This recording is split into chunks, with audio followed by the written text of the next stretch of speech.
लोक प्रशासन द्वितीय वर्ष के विद्यार्थियों का इस कक्षा में स्वागत है। हम केंद्रीय समाज कल्याण मंडल के बारे में पढ़ रहे हैं।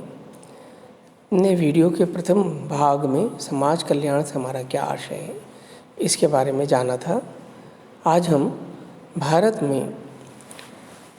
समाज कल्याण के लिए क्या क्या प्रावधान है, विशेषकर संविधान में, इस पे चर्चा करेंगे और ये देखेंगे कि समाज कल्याण के लिए भारतीय संविधान नागरिकों को क्या अधिकार के रूप में और राज्यों को नीति निर्देशक रूप के तत्वों के रूप में किन किन बातों का प्रावधान करता है। तो भारत में समाज कल्याण कोई नई बात नहीं है। आज़ादी से पूर्व प्राचीन काल में भी आप देखेंगे तो कौटिल्य के अर्थशास्त्र में गरीब निराश्रित वृद्धजनों की रक्षा को राज्य का एक परम कर्तव्य के रूप में शामिल किया गया। अशोक महान ने भी दीन दुखियों, गरीबों के लिए और ख़ासकर व्यापारियों के लिए सड़कें बनवाई, विश्राम गृह बनवाए, प्याऊ बनाए और दीन दुखियों के लिए अनेक प्रकार के कल्याणकारी कार्य किए। इसी प्रकार मुस्लिम शासक वगैरह ने भी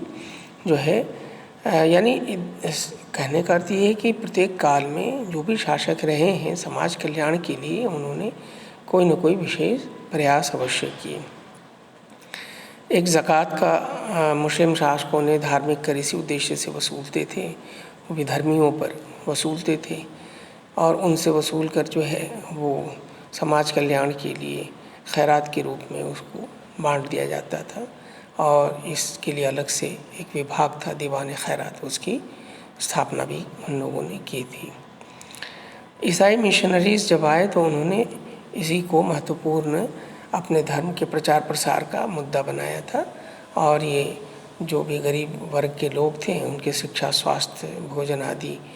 का वो प्रबंध करते थे और इसके बहाने वह जो है रिलीजियस कन्वर्जन के प्रयास भी करते थे। इसी क्रम में आप उन बातों को भी शामिल कर सकते हैं जो समाज में सुधार के लिए प्रयास किए गए, खासकर राजा राम मोहन राय के द्वारा सती प्रथा उन्मूलन और बाल विवाह निरोधक अधिनियम के जो प्रयास हैं वो सामाजिक सुधार के प्रयासों में शामिल हैं। और ईश्वर चंद्र विद्यासागर ने हिंदू विधवा पुनर्विवाह अधिनियम का जो प्रयास किया था और केशव चंद्र सेन के प्रयासों से विवाह अधिनियम 1872 जिसमें विवाह की उम्र का निर्धारण किया गया, यह सब समाज कल्याण के क्षेत्र में किए गए कार्यों के रूप में इनकी गणना की जा सकती है। इसी प्रकार से महादेव गोविंद रानाडे, गांधी जी, जो इन लोगों ने जाति प्रथा और धर्म परिवर्तन को रोकने के लिए उन्मूलन और अछूतोद्वार के लिए गांधी जी के जो विशेष प्रयास हैं, अम्बेडकर द्वारा दलित उद्धार के जो विशेष प्रयास हैं, इन सबको हम सामाजिक सुधार आंदोलन के रूप में देख सकते हैं। लेकिन जब देश आज़ाद हुआ तो भारत के संविधान में समाज कल्याण को महत्वपूर्ण एक केंद्रीय विषय के रूप में रखा गया और इसको परिलक्षित करने के लिए आप इसकी जो प्रस्तावना है उसमें भी आप इसको देख सकते हैं, जिसमें यह बात कही गई है कि समस्त नागरिकों को सामाजिक, आर्थिक, राजनीतिक न्याय प्रदान करना इस संविधान का उद्देश्य है और प्रतिष्ठा एवं अवसर की समता प्रदान करने और व्यक्ति की गरिमा को बनाए रखने की बात कही गई। यह सब जैसा कि हमने वीडियो के प्रथम भाग में समझा था कि समाज कल्याण एक व्यापक अवधारणा है, तो उसी व्यापक अवधारणा के संदर्भ में आप देखिए कि प्रत्येक नागरिकों को सामाजिक, आर्थिक और राजनीतिक न्याय प्रदान करना, व्यक्ति की गरिमा, अवसर और प्रतिष्ठा की समता प्रदान करना, यह अपने आप में समाज कल्याण के उद्देश्यों को इंगित करता है। विशेषकर अगर हम भाग 3 की बात करें जिसमें मौलिक अधिकार और भाग 4 जो राज्य के नीति निश्चित तत्वों के अंतर्गत जाना जाता है,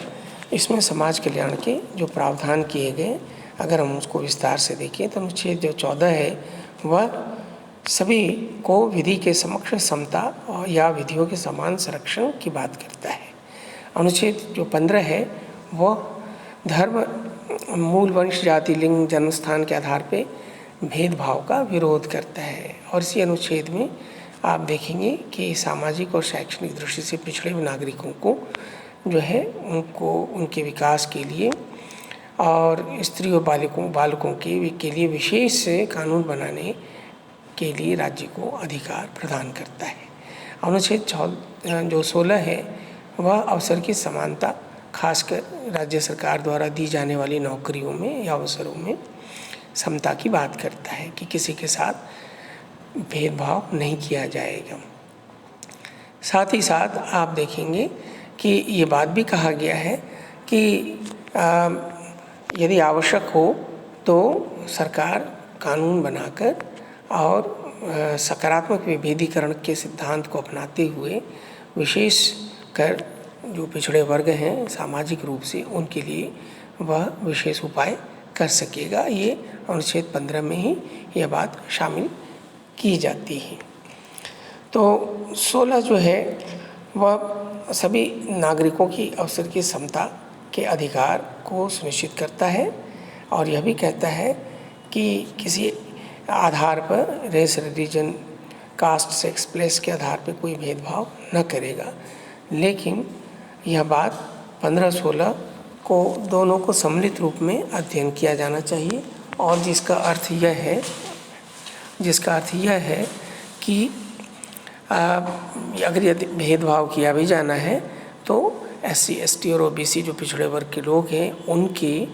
विशेष विकास के लिए, उनके विकास के विशेष उपाय के लिए सकारात्मक विभेदीकरण की नीति को अपनाया जाएगा। इसी प्रकार अनुच्छेद 17 जो है वह अस्पृश्यता के अंत की बात करता है और जिसका उद्देश्य यह है कि समाज में अस्पृश्यता की जो बुराई है इस बुराई को रोकना है। तो यह मानव की अस्मिता और उसकी गरिमा को बनाए रखने के लिए विशेष अधिकार के रूप में नागरिकों को यह अधिकार प्रदान किया गया है और राज्य का यह कर्तव्य होगा। इसी प्रकार अन्य जो मौलिक अधिकार हैं उसमें अनुच्छेद 23, अनुच्छेद 24 विशेषकर मानव दुर्व्यापार और बालकों के लिए जो उनके शारीरिक जो स्वास्थ्य है उसके प्रतिकूल कोई उनसे कार्य नहीं किया जाएगा और किसी व्यक्ति से जो है बलात् बेगार व्यवस्था उससे बेगारी नहीं ली जा सकेगी।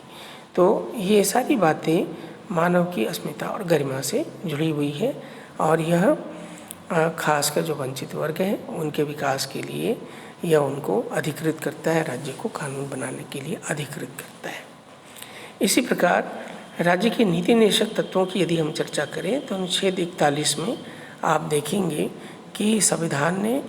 राज्य सरकारों को और केंद्र सरकारों को ऐसी नीति बनाने के लिए एक निर्देश दिया है जो खासकर जो वंचित वर्ग के लोग हैं उनकी जो अभाव की स्थितियां हैं उसको दूर करने के लिए वह विशेष उपाय करे, यानी ऐसी नीतियां बनाए, ऐसी योजनाएं बनाए जिससे कि लोगों को कार्य का अधिकार मिले और राज्य अपने आर्थिक सामर्थ्य और विकास की सीमाओं के अंतर्गत जितने भी अशक्त जन हैं उनकी स्थिति को बेहतर करने के लिए विशेष कार्यक्रम लागू करें। अनुच्छेद 42 को अगर हम ध्यान से देखें तो उसमें स्त्रियों के लिए विशेष उपाय किए गए हैं और उनको न्याय संगत जो कार्य का अधिकार मिले और उनकी विशेष स्थितियों को ध्यान में रखते हुए मनोवांछित कार्य दशाओं को सुनिश्चित करें। इसी प्रकार अनुच्छेद 44 जो है भारत के समस्त राज्य क्षेत्र में नागरिकों के लिए एक समान सिविल संहिता प्रदान करने का प्रयास करता है और अनुच्छेद 45 जो है जो जिसे आजकल हम राइट टू एजुकेशन के रूप में देखते हैं सभी बालकों के लिए, है ना, 14 वर्ष के बालकों के लिए मुफ्त शिक्षा प्रदान करने के लिए राज्य को प्राधिकृत करता है। इसी प्रकार अनुच्छेद 46 और 47 भी जो है वह एक ऐसी व्यवस्था का निर्माण करता है जिसमें विशेषकर वंचित वर्ग के जो लोग हैं उनको सभी प्रकार से शोषण से उनकी संरक्षण के उपाय राज्य सरकार को किए जाने चाहिए, उनके द्वारा किए जाने चाहिए। और 47 जो है लोक स्वास्थ्य को ध्यान में रखकर और लोगों के जीवन को बेहतर बनाने के लिए मादक पेयों और स्वास्थ्य के लिए हानिकारक औषधियों के प्रयोग का क्या करता है, निषेध करता है। तो ये सारी बातें यह दर्शाती हैं कि भारत का जो संविधान है वो एक ऐसे समाज की रचना के लिए प्रयास करता है जो निशक्त जन हैं या अक्षम वर्ग के जो लोग हैं उनके लिए राज्य सरकारों को या तो निर्देश दिए गए हैं कि ऐसे वो कानून बनाएं, या फिर अधिकार के रूप में मांग नागरिकों को राज्य से मांग करने का उनको अधिकार दिया गया है। तो इस प्रकार से ये जो सारी व्यवस्था है, केंद्रीय समाज कल्याण मंडल के बारे में जब हम अध्ययन करते हैं तो हमें यह जानना आवश्यक हो जाता है कि आखिरकार एक विशेष प्रकार के संस्था, एक प्रशासनिक संस्था केंद्रीय समाज कल्याण मंडल की स्थापना का क्या उद्देश्य रहा। तो इसके पीछे निश्चित रूप से राज्य के कल्याणकारी स्वरूप को लागू करना है और संविधान में जो खासकर मौलिक अधिकार और नीति निर्देशक तत्वों में जिन मूल्यों की चर्चा की गई उसकी स्थापना करना है, और इसी को ध्यान में रखकर एक विशेष प्रशासनिक संस्था CSWB केंद्रीय समाज कल्याण मंडल सेंट्रल सोशल वेलफेयर बोर्ड की स्थापना की गई है। तो अब अगले वीडियो में हम विशेषकर CSWB के बारे में हम ये जानेंगे कि स्थापना कब हुई और इसका विधान क्या रहा, और इसके साथ साथ हम यह भी जानने का प्रयास करेंगे कि विशेष रूप से इसके घोषित उद्देश्य क्या हैं और इसकी संरचना कैसे की जाती है, इसके कौन कौन से कार्य हैं और क्या समस्याएं आती हैं। तो ये वीडियो के अगले भाग में हम अध्ययन करेंगे।